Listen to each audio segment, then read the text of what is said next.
Di ba?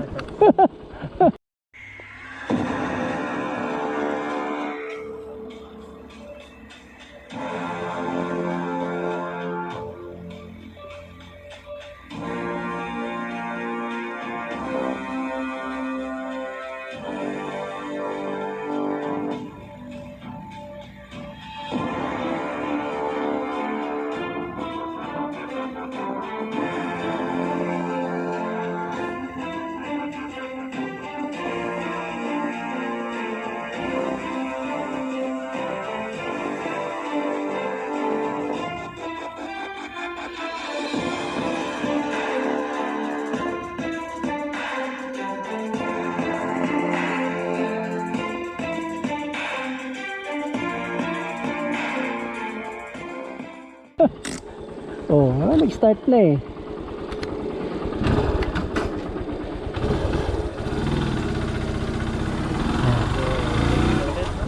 Good morning guys, welcome back to my channel, Red Dragon Rider. So, nandito tayo ngayon. Naka-break time ako ngayon guys. So, magbablog lang muna ako. Kasi medyo wala na akong wala na akong upload eh. So, dito tayo magbablog. Ang si-share ko naman sa inyo guys, actually, kung ano yung mga nakikita natin sa daan na, di ba pagka nagra-rides tayo, may nasasalubong tayo mga rider na nagbababa ng kamay, tapos may peace sign, ganito, di ba? So, yun yung share ko sa inyo. Yun pala guys, ang originally, bilang pasasalamat pala yun sa mga sasakyan, sa pagpayag sa mga nagmumotor na mag lane splitting. Alam niyo naman yung lane splitting, di ba? Halimbawa, pag traffic, tapos merong space sa gitna, so nagle-lane splitting yung mga motor. So yun yung binibigay nilang parang salute, no? Saludo dun sa mga sasakyan dahil sinare yung daan. So yun yung yun yung sign of salute.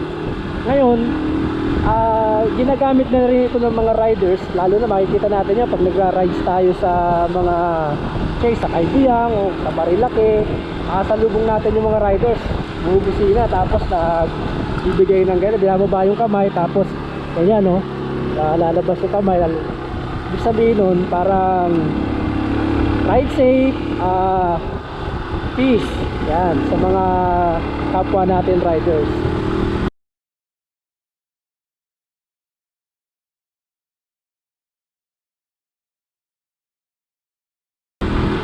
Yun. Tapos yung isa pang gusto kong i-share yung kung ano yung ibig sabihin ng helmet na nakababa sa kalsada sa likod ng motor natin, no? So sa iba actually parang may yun eh, may masamang ibig sabihin nyo kasi parang bad omen ba o gano'n. Pero actually yun, ang ibig palang sabihin nun guys, yung rider nasiraan at kailangan ng tulong. So lalo na kung wala silang hazard light, diba yung may mga motor na may mga naka-hazard. So pagka nasiraan ka o kayo ba nag-hazard, diba? Pero yung walang hazard light, pwede nilang gamitin yung yung helmet nila, lalagay nila sa lapag bilang sign na kailangan nila ng tulong.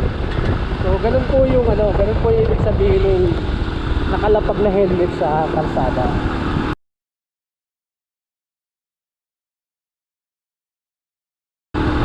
So yung pangatlo naman na gusto kong i-share guys, yung tungkol sa hazard light. Kasi madalas natin nakikita yan guys, diba? May mga sasakyan na hazard light, may mga motor din na nagpapa-install ng hazard light. So saan ba to ginagamit, no? Kasi kung titingnan natin sa Google natin yung purpose ng hazard light, makikita natin dito na ang hazard light ay ginagamit bilang pag-warning, no? Pag-warning sa mga nakasunod sa atin na tayo ay nagiging hazard sa kanila. It's either na nasiraan tayo, o kaya na-involve tayo sa aksidente, o kaya naman nakapark tayo ng panandalian. So makikita natin yun sa daan. So yun ang usually ang ginagamit natin sa paggamit ng hazard light, no? Pero meron tayong mga nakikita na hindi pa rin marunong kung para saan at kung paano gamitin yung hazard light. Kasi may mga nakakasabay ako sa daan na mga motorsiklo o kaya minsan sasakyan na naka-hazard pa rin. Hindi naman sila emergency. Kasi ang supposedly dapat yung mga nag-hazard light na tumatakbo, yan yung mga pulis, ambulansya, bumbero, o kaya yung mga nasa motorcade. Yun yung mga gumagamit ng hazard light habang tumatakbo. Kung hindi ka naman nasa ganung sitwasyon, hindi mo kailangan magsindi ng hazard light habang tumatakbo, no? Yeah. Kasi yung mga hazard light doon lang ginagamit kapag ka stationary ka. Yan ang sinasabi, normally naka-hazard ka kapag ka nakatigil ka dahil nasiraan ka, na-involve ka sa aksidente, o panandalian ka magpapark. Katulad ng let's say mga bus, no? Magbababa sila ng pasahero, di naman sila magpapark, pero mag-hazard light sila para wag mo na silang sundan, iwasan ka na nila kasi matatagalan ka pa dun sa pwesto mo. So yun yung mga gamit ng hazard light. So yun lang mga guys, kaunting vlog lang. Andito ako ngayon sa Habila, dito sa Taytay Rizal. Ayan o, medyo alas 12 tapat guys, pero tingnan nyo may hamog. Malamig na talaga panahon ngayon.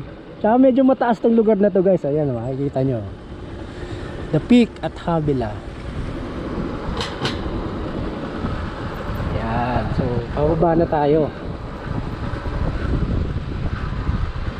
So yun shout out nga pala dun sa mga tropa natin, yung mga bagong subscribe sa channel. Salamat sa pag-subscribe nyo.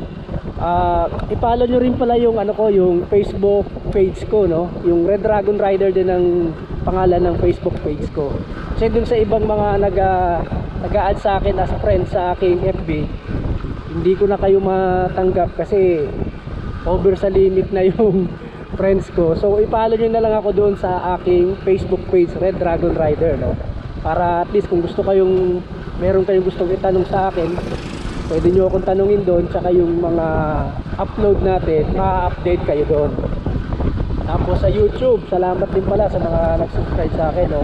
Yung mga hindi pa naka-on yung notification bell nyo, i-on nyo na para hindi nyo ma-miss yung mga video na i-upload natin. Yun, shout out din pala sa mga nagpapa-shout out sa akin. Dito na maalala yung ipopost ko na lang sa screen yung mga nagpapa-shout out, no?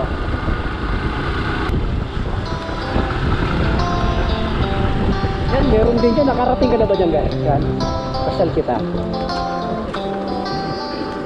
Yan, papasyal ko itong kasama ko dito. May garden dito. Marami rin tumatambay dito sa hapon. Oo nga. Nagja-jogging kasi ko dito dati, kaya pati ito napapasok ko eh. Oo, walang bayad dito. Ngayon alam mo na. Pwede ka mag-date dito. Yun kita mo? May mga upuan doon. Diyan nga kami minsan nagsumba eh. Oo, kami nila Cherry. Dati. Ayan. Paghapon may mga tumatambay dyan. So yun guys, hanggang sa muli. Hanggang sa muling video. Bye bye.